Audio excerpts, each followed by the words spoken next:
Speed is of vital importance. And when one is in a hurry, it is sometimes necessary to take a shortcut, which was the case this particular evening. There are men in London who, out of shyness or sourness, have no wish for the company of others.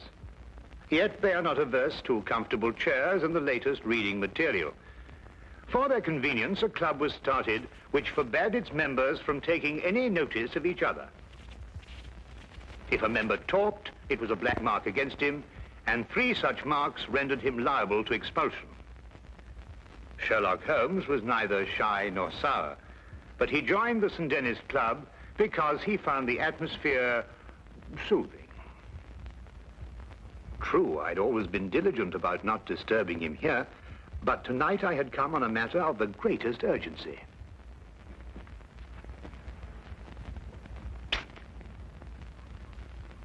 I beg your pardon? Oh, excuse me. I thought you were Sherlock Holmes. That's not the point. You talked. Well, I only went... You went psst, and that's the same thing. Mr. Brundy. Take this gentleman's name. Your name, sir? Watson. Dr. John Watson. But you made a mistake. I'm not a member of your club. Not a member? How did you get in? Well, Brundy? You'll accompany me out, sir. I'm here on very urgent business. Our constitution forbids talk of any kind. Follow me, sir. And I'd like you to understand I'm not the sort of man who enters a club like this uninvited, but the circumstances happen to be extraordinary. Holmes!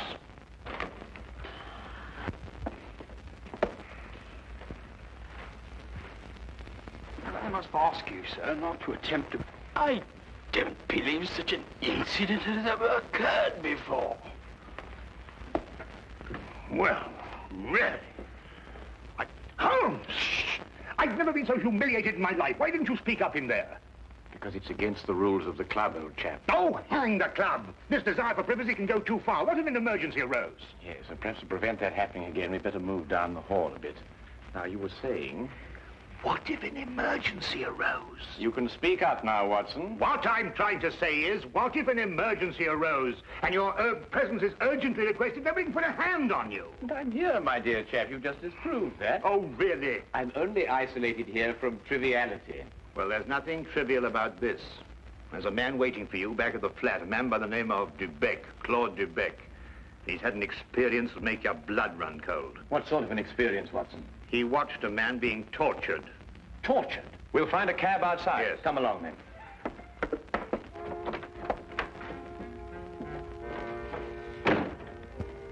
Once outside, we immediately hailed a cab, and I began to tell Holmes what I knew of the case. Holmes sat in silence as we rode, and I knew that my explanations had done nothing more than rouse his interest in talking to Mr. Dubec. Perhaps it was a nightmare. I'm no longer sure. But I saw a man being tortured, starved to death.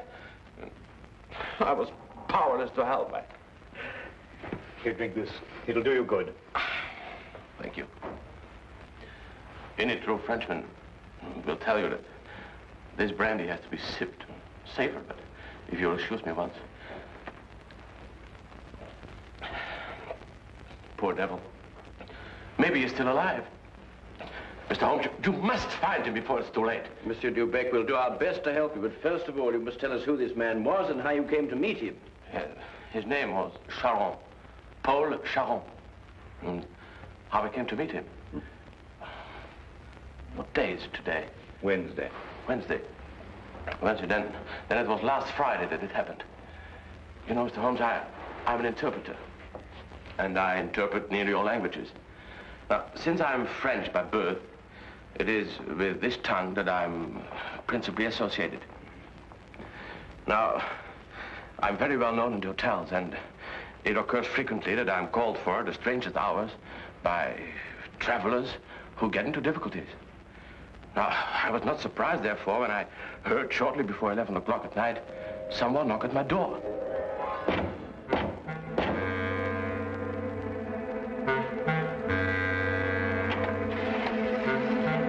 Mr. Dubec? I'm he. My name is Lattimer, Harold Lattimer.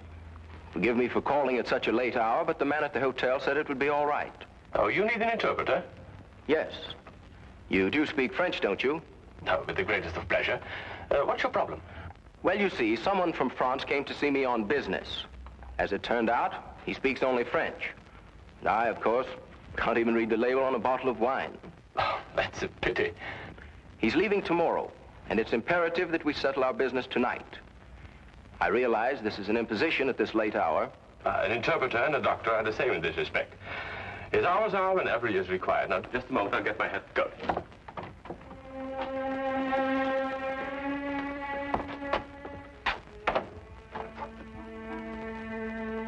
Mr. Lattimer had a cab waiting outside. I didn't think to give it more than a passing glance.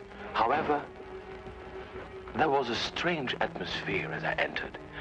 One can sense such things.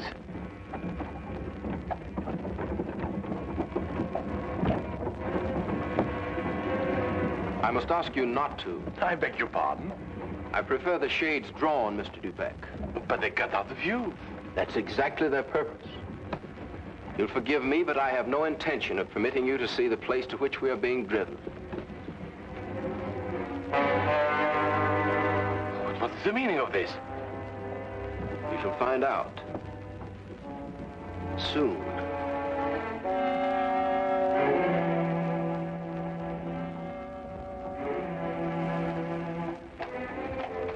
For nearly 2 hours we drove without my having the least idea where we were going.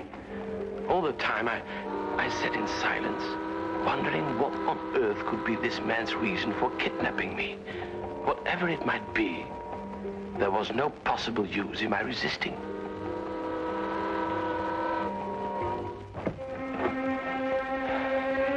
We've arrived, Mr. Dubec. You're aware this is kidnapping, Mr. Lattimer? It is somewhat of a liberty, I admit. We'll make it up to you. You may get out.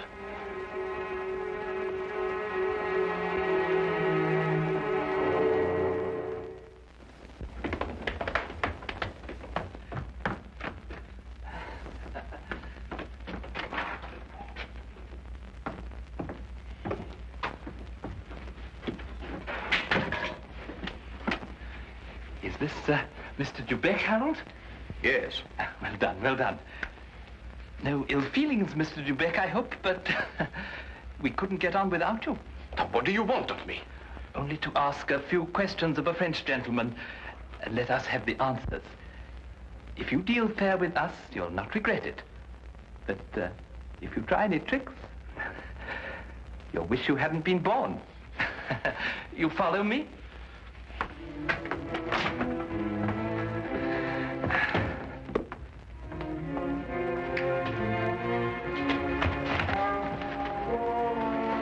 We put him in one of these so as to move him more easily.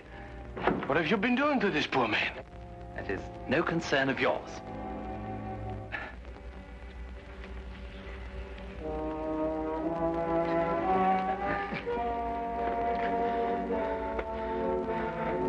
Feel better? Cochon. Salaud bandit.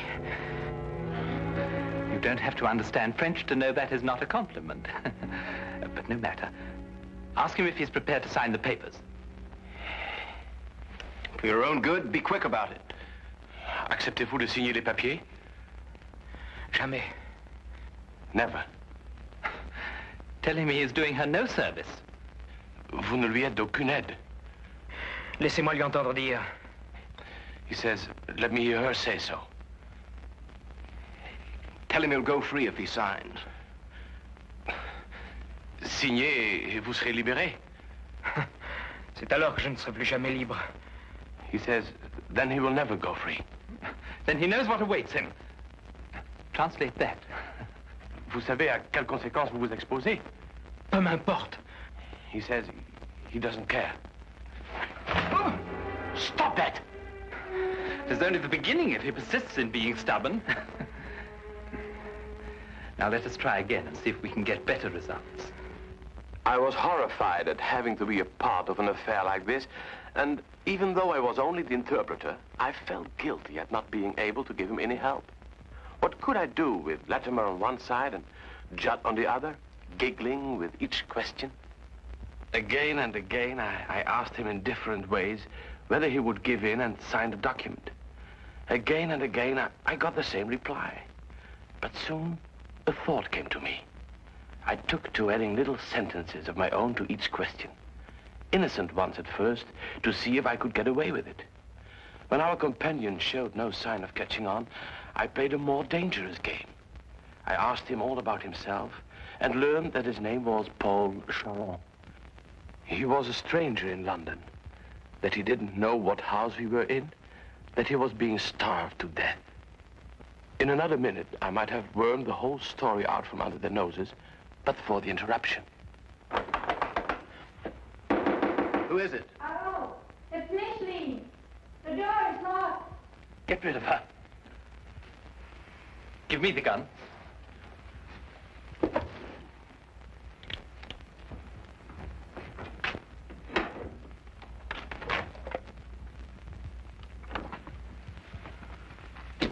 Micheline, dear, I thought you went to bed hours ago. I couldn't sleep at all. I can't think of nothing but Paul. Now, Micheline, there's nothing to worry about. But he should have been here 2 days ago. It isn't like Paul to do something like that. Something must have happened to him. Nonsense. I'll wager anything that he was delayed somewhere on business. Then he would have written to me. If I don't hear from him by tomorrow, I will go to the police. Micheline! Paul! He's in there! Micheline, what's the matter with you? Have you taken leave of your senses? But it was Paul's fault. It was nothing of the kind. But I did, I heard. Would I lie to you? If Paul were in there, wouldn't I tell you? Judd is in there. Judd. That's all. Oh, well, I don't know what's happening to me. Now, darling, it's only a case of nerves. You'll be all right after a good night's rest. But it never happened like that before. You've probably never been under such a stress. But it's foolish. If something happened to Paul, you would have heard about it by now. The fact that you haven't is proof enough that all is well. You're probably right. Of course I am. I'll take you back upstairs.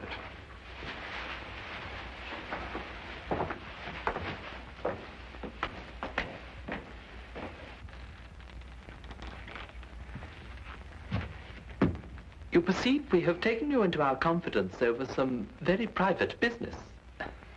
Shameful business.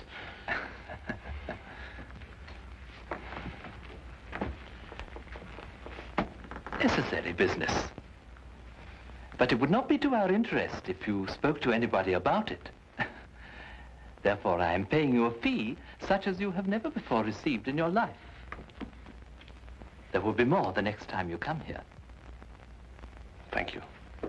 However, I don't place all my faith in money. Therefore, I must warn you that if you speak to a single soul about this, we shall know about it. And you will pay for it with your life.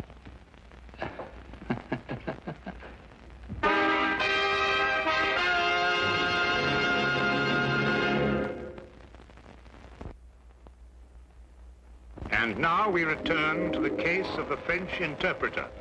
This man, this evil man, escorted me back to the carriage and took his place opposite me. We drove for about half an hour, and the shades were drawn as before. Then we came to a stop, and he ordered me out. I walked for a mile or so, and then I found myself at Wadsworth Common, and there took the train to Victoria Station. I see. And there, I presume, your adventure ended. Yes. Now, I should have gone to the police right away, but I feared for the man's life. Now, Mr. Holmes, someone told me that you worked with a complete discretion. Oh, you can be assured of that. Mr. Holmes, would you please try to find him? I'll try, but you must realize that my success depends almost entirely on your memory. I've told you everything. Only everything you were able to see. I've told you everything. I repeat, Monsieur Dubec. Only everything you were able to see. I don't understand. Well, on the way to the house, you saw nothing because the blinds were drawn in the carriage. Uh-huh. But you could still feel and hear, couldn't you? Now, as you were going along, could you tell whether it was a rough or smooth road? Oh, yes, now I know where you're getting at. Well, during the first part of the trip, the road was smooth. Mm-hmm. And then we seemed to turn off on a country road. A country road? Yes. Now, when you were going along that part of the road, did you hear anything like cattle or poultry or sheep? Sheep? Yes, that's what I heard. Now, think hard. Was there anything else? Oh, well, now I remember. I remember a horn, a foghorn, something like a coal barge passing by. I see. Now, what part of the journey would that be exactly? Toward the end, I'm certain. Was there anything else that you can remember? No. No. Oh, yes, something about the house. Yes, we left the house, and then we seemed to pass through a huge storage room. Yeah. And under the floor, I heard something like rushing water. Water? Yes, a stream. But it couldn't be, but that's what it seemed like. Thank you, Monsieur Dubec. I think I have all the information I require for the present. Have you already found out where he is? No, but I have all the facts at my disposal. It's now only a question of time. Please, Mr. Holmes, you don't give my name, because if they ever found out that I've been here... You can depend upon my keeping your confidence, Monsieur Dubec. However, I would urge you still to be on guard. I'll be careful, Mr. Holmes. Good. Thank you. Good night, Mr. Watson. Good night.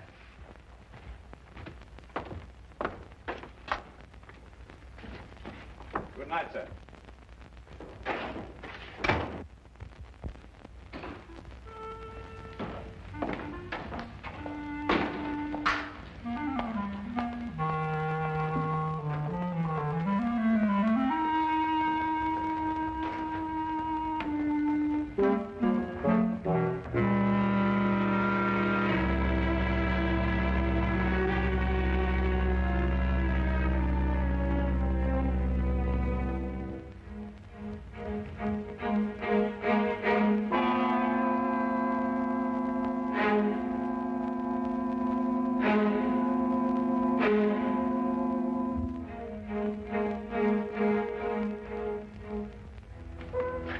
Watson, you were listening to what Dubec had to say. Have you any theories? In a vague sort of way, yes. Well, let's hear it then. Well, now, it seemed to me that this young French girl had been carried off by this English chap, Lattimer. Oh, but carried off from where? Well, from Paris, I suppose. Well, the young girl could speak English fairly well, but the young man couldn't speak a word of French. Inference, the young girl had been in England some time, but the young man hadn't been in France. Well, then we can presume she came over on a visit to England, and this man, Harold, persuaded her to run away with him. More than likely, Watson. Then this Charon, the prisoner, brother or guardian, decides to come over on a visit from France. He meets Lattimer and his associate, and then for some reason decides against signing away the girl's fortune, of which he is presumably the guardian. The men then resort to force. Excellent, Watson. I'm quite certain that you're not far from the truth now. Well, it's only simple logic. Yes, and with simple logic, we'll find the house. It must be here somewhere. And when we finish translating the facts that Dubec has given us, an X will mark the spot. Now, let's see.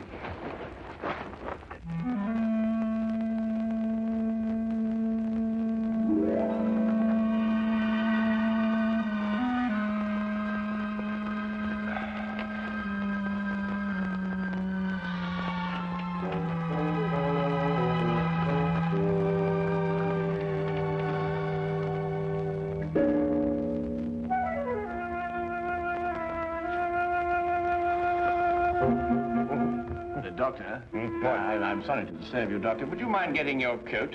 We'll pick up Lestrade on the way. You found it? I believe so. Holmes, do you think we should find Dubec in case we need an interpreter? Now, that's an excellent idea.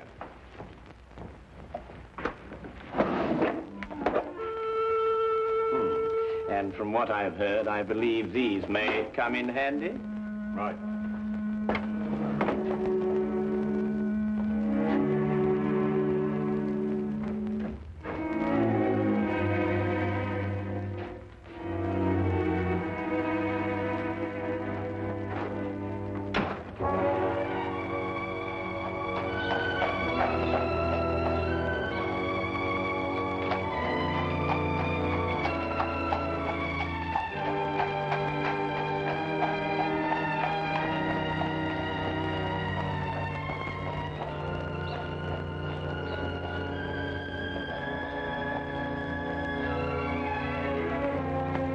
Dubec had his lodgings just across the river, and we decided to walk there.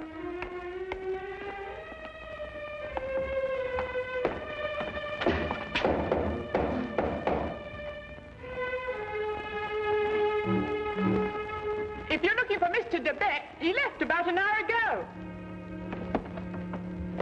Can you tell us where? Oh, I don't know. I only know he drove away with a gentleman in a carriage. Well, did the gentleman leave his name? No, sir. Was he by any chance a rather tall, handsome-looking man? Oh, no, sir. It was a little gentleman with glasses. Did nothing but giggle all the time. Thank you, madam.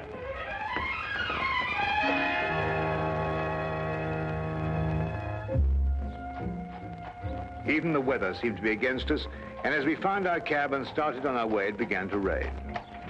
According to Holmes's calculations, we had a considerable way to go, and we had to go fast if we were to be in time. London streets in the rain are a handicap to any carriage, so there's nothing for us to do but hope and wait. À manger. Comme donne à manger. Does he still say no? He asked for food. Have mercy on that poor man. He will be fed the moment he's signed the papers. Tell him that. Signez, mon vieux, et un repas vous sera servi. Je n'en peux plus. Je signerai tout ce qu'on voudra. Qu'on me donne à manger. He'll sign. At last.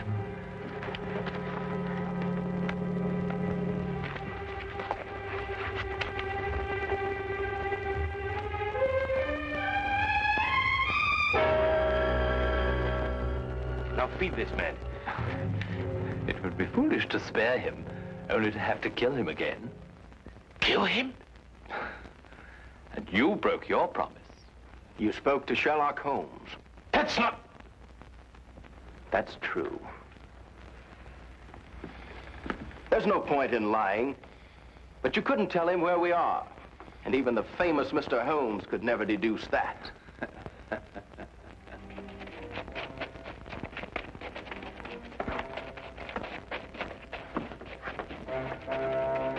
There's the men coming. Quick, open the trap.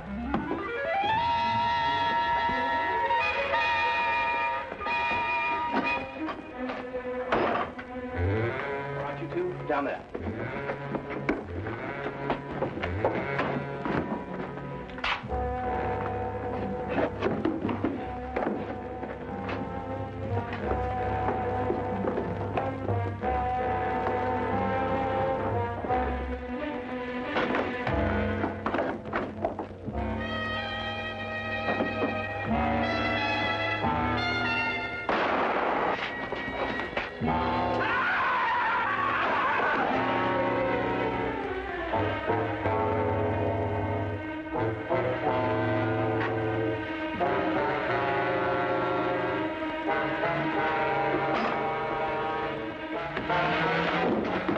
Who are you? What do you want? Does that answer your question? The property was rightfully mine. I'm her husband. It belonged to me. But he controlled it and wouldn't sign it over to me. He found out you were a thief. You can't take me to jail. I only tried to get what was coming to me. I'll see that you do.